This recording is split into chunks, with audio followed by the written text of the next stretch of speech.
Hey guys, Kevin here with eTrailer, and today I'm going to be showing you how to install the Roadmaster Universal Diode Wiring Kit here on our 2017 Chevy Silverado 2500.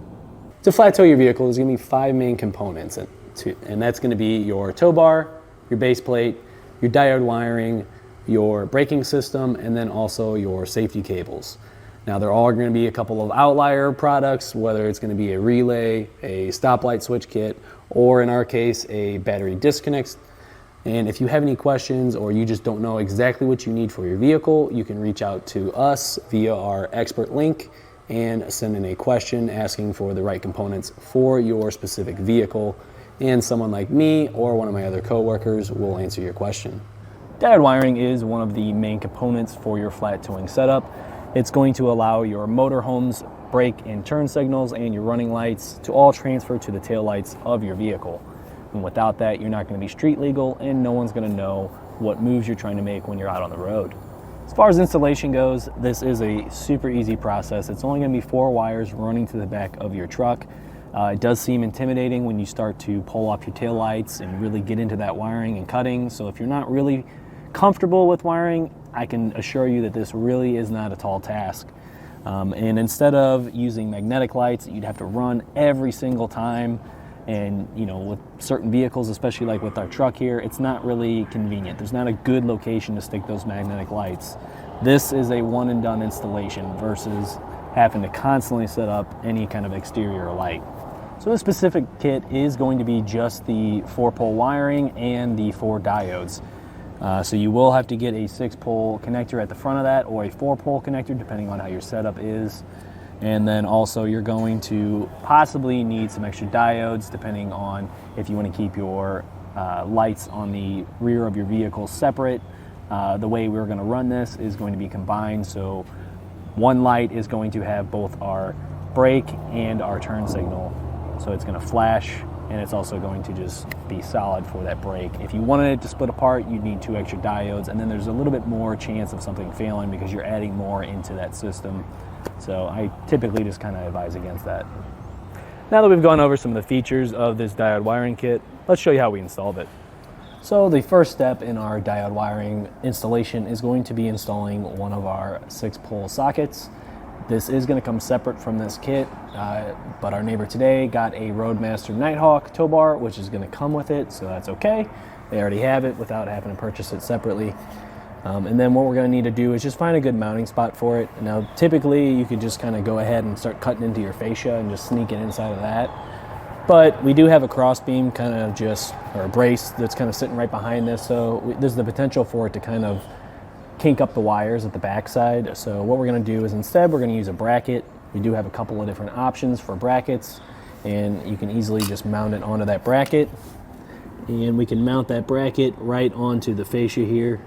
Probably going to bend this back just a little bit to kind of get it more flat with that. And then we can start running our wire. All right, I've got this kind of bent down a little bit more to fit how our fascia sits. I'm just going to use some self-tapping screws, secure it to our fascia. Get nice and straight. So now what I'm going to do is I'm going to loop my 4-pole wire in here. I'm going to give myself plenty of slack. That way I have no issues when I go to hook up to the connector. So I'm just going to actually just tie that off like that.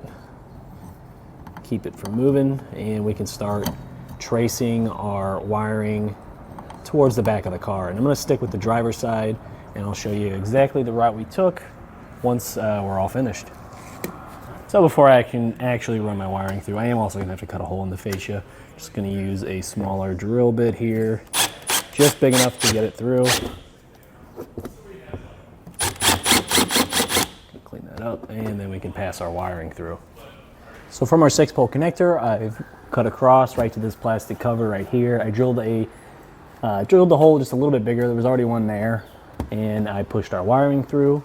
It came up over our tie rod right here, up into where our engine sits, and I've kind of tied it off to some of our wiring that's already here. I ran it up, and as I start to go back, I cut over, and then I kind of get onto the brake lines and the frame rail, and there's a bunch of electrical that's just running straight down the frame rail. So I tried to just hug up against that. As you can see, it kind of gone into the little grips that's already on there, but I've also gone ahead and zip tied it as well, just to make sure that that doesn't ever pop off. And just traced it all the way down the frame rail.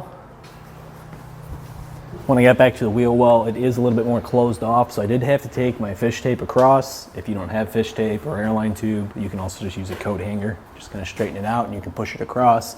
And then right in this area, they've got all the electrical connectors kind of popping out at, so there was plenty of space for me to just kind of pull my wiring down through here.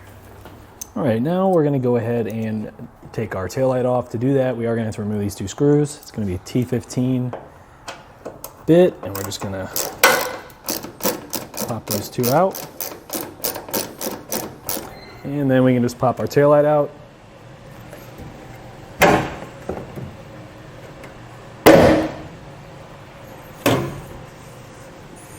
All right, we can go ahead and just twist the bulbs out, and that's going to get this so we can take the taillight fully off. So I've already gone ahead and kind of tested our lights. I stepped in the brakes, and both our top and our bottom bulbs are going to be both our brake and our turn functions. So now we're just going to narrow down which wire does exactly what, because one of these is going to be our running light and one of these is going to be our brakes. So we can go ahead and use our tester. All right, so it looks like gray is going to be for our running lights. And for our brakes, looks like it's probably going to be green. Yep, and green is for our brakes. All right, now that we know what our wire functions are, I'm going to go ahead and just trace my wiring from the front up through this hole right here so that we can get it all installed.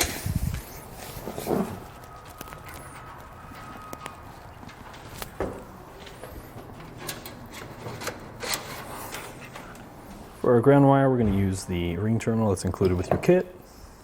We'll just crimp that on.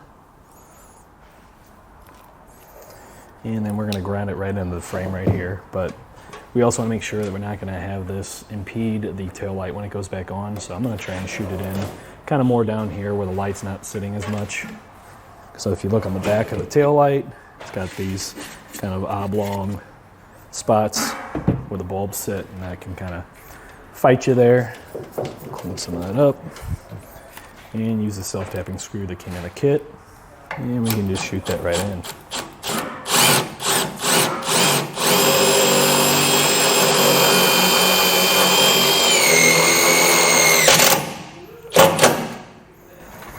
And the excess wire you can just kind of tuck back in place. All right, so we're going to start off with our brake and turn signal. That's going to be our yellow wire and our green wire. Go ahead, and I've actually stripped back a lot of the protection there so we can have a little bit more room to work here. I'll strip back those wires.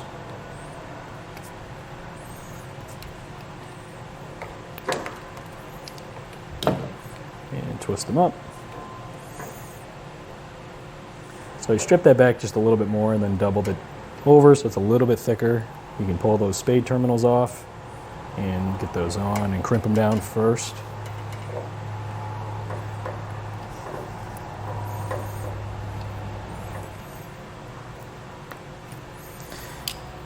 And then pop those back on the diode. All right, this is gonna be kind of a fight getting it back on. One thing I've kind of seen other people do is just kind of bend one up a little bit and the other one just kind of down, just to give you a little bit more space, because the plastic that goes over the spade terminal is kind of a little bit too big, so it just wants to sit there and fight you. We can just do our last wire leading up to our light. Go ahead and stick on your spade terminal.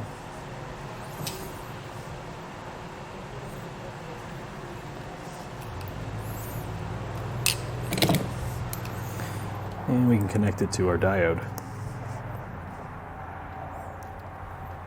All right, now we're gonna go ahead and splice together our brown wire with some extra brown wire that we're gonna run across over to our other tail light. That's gonna be our running lights. And you're gonna have a diode that's gonna have a yellow spade terminal on it. And we're gonna slip that over it and crimp it down. And then for the other side, we're gonna be doing our gray wire. So just like before, we'll go ahead and cut that a little bit of a ways up. And I'm actually gonna try and line it up so I can just stick both of the diodes together. Now we have those on, we can go ahead and just connect them up to our diode, just like before.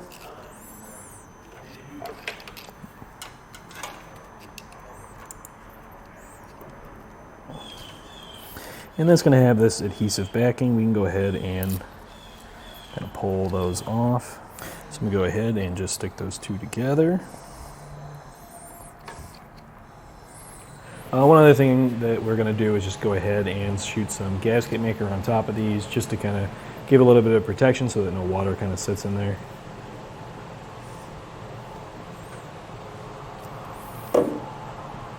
We can go ahead and feed that brown wire that we added on back down so I can run to the other side.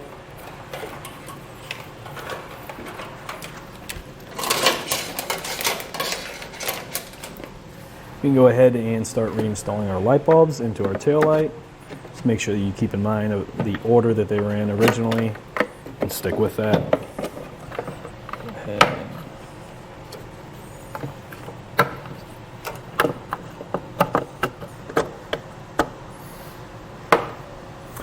So we go ahead and just also kind of stick on our diodes a little bit, and then we can start popping it into place.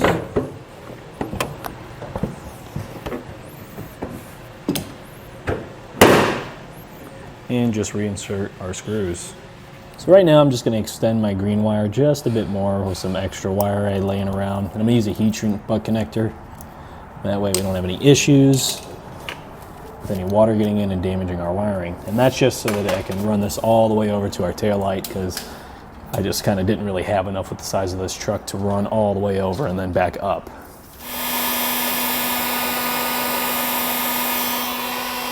So those two wires, we had our brown and our green, and I just traced that over our spare tire here. There is a rod that sticks right across, kind of shooting this way, and I zip tied it to that and kept it above that, and then ran it right over the frame and got it right down here. And then right up here, same as the other side, it's got that wiring for our tail light just running straight up, so we can lower our truck back down and get our wiring back up in there and pull that tail light out.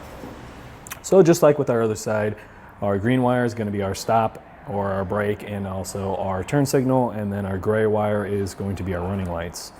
So we can go ahead and cut that and strip our casing back. All right, so just like before, I've already gone ahead and got those two on there for our running lights, and then I also used some gasket maker on it just to give it a nice watertight seal. And we'll do the same on this side, and then switch over to our braking and turn signal. All right, just like before, I'm gonna stick these two together. Peel off that second one's adhesive backing, and then we can just stick it on. I think I'm gonna hook my light in first, just to make it a little bit easier. All right, not a lot of room, so I'll probably end up just kind of sticking it onto there and just making sure that it's going to fit inside that hole. We'll line up our tail light again and pop it back into place and just reinsert our screws. So there's going to be 6 different terminals on here that we're going to input our wires on. Up top is going to be our tail lights or our running lights. That's going to be our brown wire. To the left of that is our ground. That's going to be our white wire. Under that we have our left turn and our right turn. That is going to be our yellow wire and then our green wire. In the center here is an auxiliary, so if you put in a charge line kit, you'd want to stick your wire for that right in there. And then to the right of that is it's got a little S. That is going to be a brake light monitor.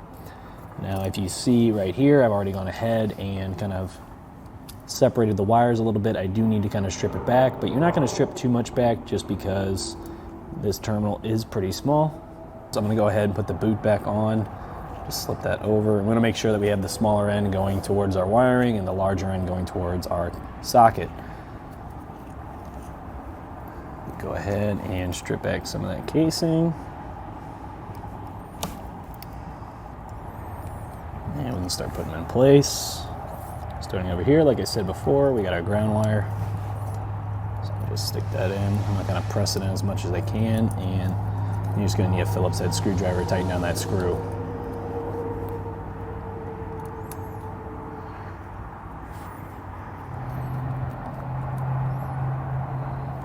And then the last thing we're going to do is go ahead and put on some dielectric grease.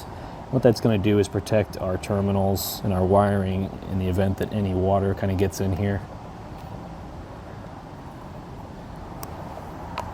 That's that on. We can go ahead and slip our boot back on and kind of pull our wiring back in here. With our wiring installed, we can go ahead and shoot some self-tapping screws into place. I'm going to leave that first one a little loose just so I can get this kind of centered.